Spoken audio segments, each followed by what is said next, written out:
Boa tarde. Estamos mais uma vez aqui para trazer mais um assunto, né,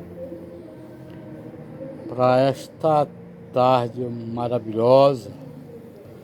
Nós queremos ainda estar abordando algo que está na escatologia, né? E nós sabemos que a escatologia é o estudo das últimas coisas. E temos abordado aí em três estudos, três palavras, né? Algo pertinente àquilo que é escatológico. E o propósito da escatologia, o propósito do esclarecimento da palavra é consolar e nos dar o que? Segurança, né? Então, nós vamos ver algo ainda hoje que há indicação, no meu primeiro tópico, há indicação de que os justos, ao morrer, não descerá ao Hades. Aleluia. Então a gente pode observar que essas coisas nós podemos observar que Hades, né, é um estado sombrio, sonho, aguardando pela vinda do Messias.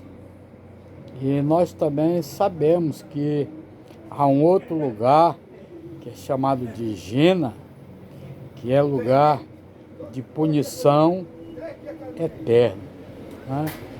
Então, lá nós podemos observar em Mateus 16, 18, 19, que vai dizer: também eu te digo que tu és Pedro, e sobre esta pedra edificarei a minha igreja, e as portas do inferno não prevalecerão contra ela.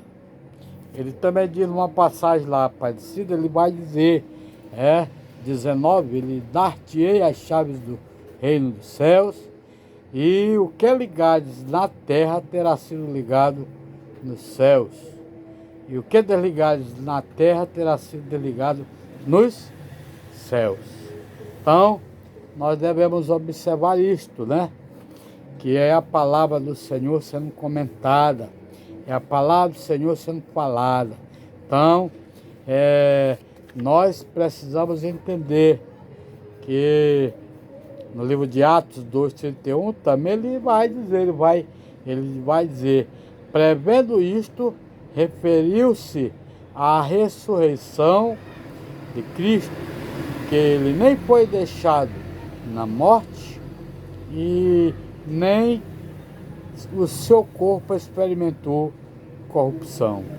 Então, isso é uma passagem do livro de Atos que fala sobre esta prevenção, né? Onde ele previu isto, referindo-se à ressurreição de Cristo. Então, Atos, né? Atos dos Apóstolos 2:31. Então, nós queremos falar também no segundo ponto, para falar que os justos serão recebidos no paraíso, né? Isto é, a alma dos justos. Então, Lucas 16, 19, 31, fala sobre essa questão. Lucas 16, deixa eu abrir aqui para os irmãos ver, 16, 31. Aleluia. O que diz lá? Lucas 16, 31. Então, diz a palavra assim: Lucas 16, de 19 ao 31. Né? Então, ela é bem extensa, mas ela vai falar justamente da vida do rico e do mendigo. Né? Então, ora, havia certo homem rico que se vestia de púrpura e de linho finíssimo e que todos os dias se arregalava esplendidamente. Havia também um certo mendigo chamado Lázaro, coberto de chagas, que jazia às portas daquele, e desejava alimentar-se das migalhas que caíam da mesa do rico e até os cãezinhos lamber-lhes as úlceras. Aconteceu morrer o mendigo e ser levado pelos anjos para o seio de Abraão. Morreu também o rico e foi sepultado. Aleluia! No inferno, estando em tormento, levantou os olhos, viu de longe Abraão e Lázaro no seu seio. Então, clamando, disse: Pai Abraão, tem misericórdia de mim e manda Lázaro que molhe em água a ponta do dedo e me refresque a língua, porque estou atormentado nestas chamas. Disse, porém, Abraão: Filho, lembra-te de que recebeste os teus bens em tua vida, e Lázaro igualmente os males. Agora, porém, aqui ele está consolado, tu em tormento. Aleluia! E além de tudo, 26 ele diz: está posto um grande abismo entre nós e vós, de sorte que os que querem passar daqui para vós outros não podem, nem os de lá passar para nós. Então replicou: Pai, eu te peço que eu mandes a minha casa paterna, porque tenho 5 irmãos, para lhe dar testemunho, a fim de não virem também para este lugar de tormento. Respondeu Abraão: eles têm Moisés e os profetas, ouçam-nos. Mas ele insistiu: não, pai Abraão, se alguém dentre os mortos for ter com eles, arrepender-se-ão. Abraão, porém, respondeu: se não ouvem a Moisés e aos profetas, tampouco se deixarão persuadir, ainda que ressuscite alguém dentre os mortos. Então, essa é uma passagem vigente, onde a palavra fala do rico e do mendigo Lázaro. Né? Então nós devemos aproveitar os nossos momentos de vida aqui, fazendo sempre o bem, cultuando a Deus, buscando a Ele, né? E servindo a Deus, sendo humilde. Nós não precisamos ser como esse homem rico, né? Poderoso, tinha muito dinheiro, e que na sua casa não faltava nada. E a Bíblia diz que Lázaro, quando chegava lá, ficava, né? Para poder ver se conseguia alguma coisa, que caía, né? Migalhas que caiu da sua mesa. Então, nós sabemos que nós precisamos ser humildes como esse homem que não tinha nada, mas que o Senhor estava com ele. E que nós podemos observar, né, que a palavra mesmo diz, né, a respeito dele, né, de que ele morreu e foi levado para o seio de Abraão, né? Foi levado para o seio de Abraão e foi consolado, né, pelo Senhor. E aquele homem rico morreu também e estava vivendo uma vida de tormentos, porque não era um homem justo, né? Então nós precisamos entender isso. Lucas 23, 43, lá, Jesus disse: em verdade te digo, que hoje estarás comigo no paraíso. Então, Lucas 23, aleluia. Deixa eu abrir lá para ver qual é o contexto que esta palavra fala isso, né? Lucas 23, 43, onde fala sobre o que mais? Fala sobre os dois malfeitores, né? Então, os dois malfeitores. Então, o 39 diz: um dos malfeitores crucificados blasfemava contra ele, dizendo: não és tu o Cristo? Salva-te a ti mesmo e a nós também. Aleluia. Respondeu-lhe, porém, o outro, repreendeu, dizendo: nem ao menos temes a Deus, estando sob igual sentença?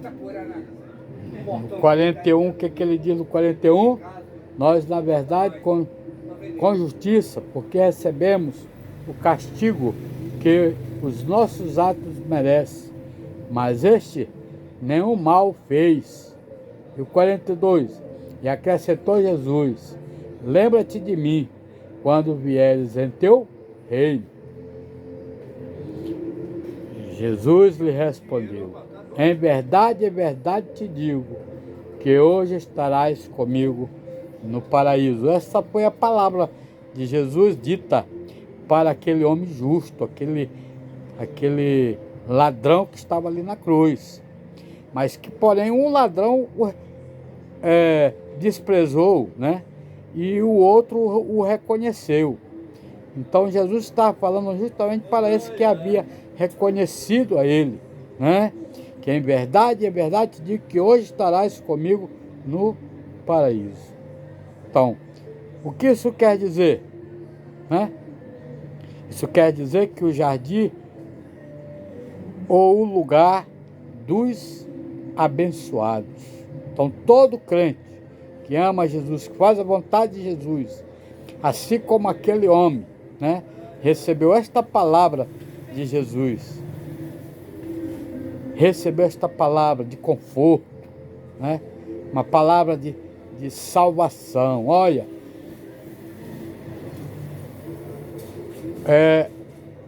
em verdade te digo que hoje tu estarás comigo no paraíso. Essa é uma palavra forte, não foi só forte para aquele malfeitor, mas hoje é forte para todos aqueles que estão como ele, perdido, né? Sem direção. Então Jesus nos dá essa palavra também. Hoje tu estarás comigo no paraíso, no jardim, no lugar dos abençoados. Aleluia. 2 Coríntios, nós vamos finalizando já. 2 Coríntios vai trazer uma palavra também muito linda. Ele diz assim, 2 Coríntios 12. 2 Coríntios 12, aleluia, 12, 4, que diz lá, o que ele vai dizer? Foi arrebatado ao paraíso e ouviu palavras inefáveis, aos quais não é lícito ao homem referir. Aleluia. Aí ele vai dizendo 4. Tal coisa me gloriarei, não porém de mim mesmo, salvo nas minhas fraquezas. Pois se eu vier a gloriar-me, não serei nécio, porque direi a verdade, mas abstenho-me para que ninguém se preocupe comigo, mais do que em mim vê ou me ouve. Aleluia. Então, Paulo foi arrebatado ao lugar, né, em visão. O Senhor se revelando a ele, e o Senhor mostrou para ele o paraíso. Então, para Paulo estar presente, para Paulo estar ausente do corpo, é estar na presença do Senhor. Então é isso que nós queremos, que o Senhor também diga para mim e para você. Aleluia. Nós precisamos estar ausente,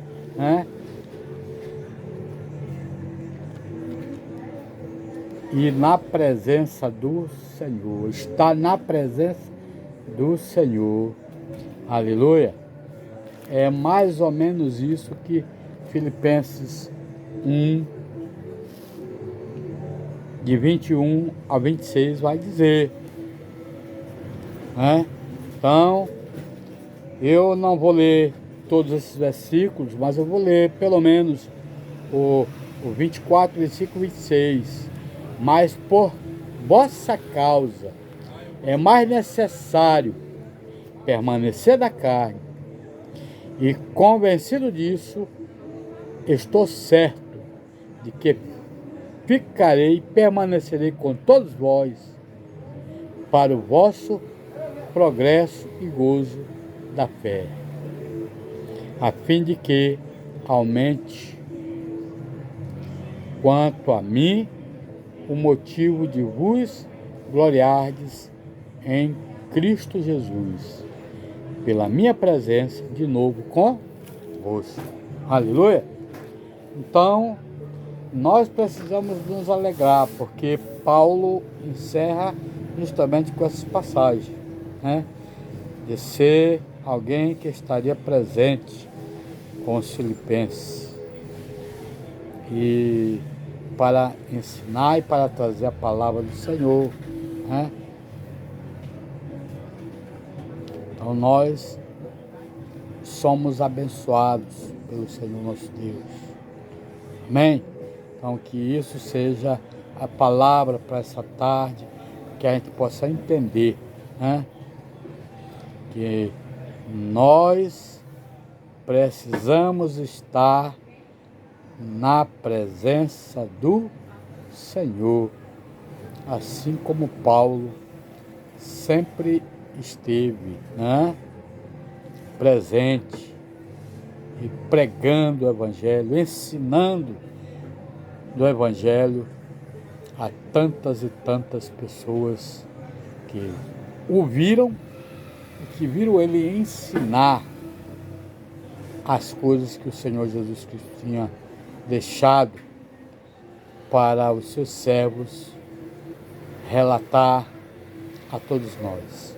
Então, é com essas palavras que eu encerro, nesta tarde, mais uma vez, este assunto. Amém?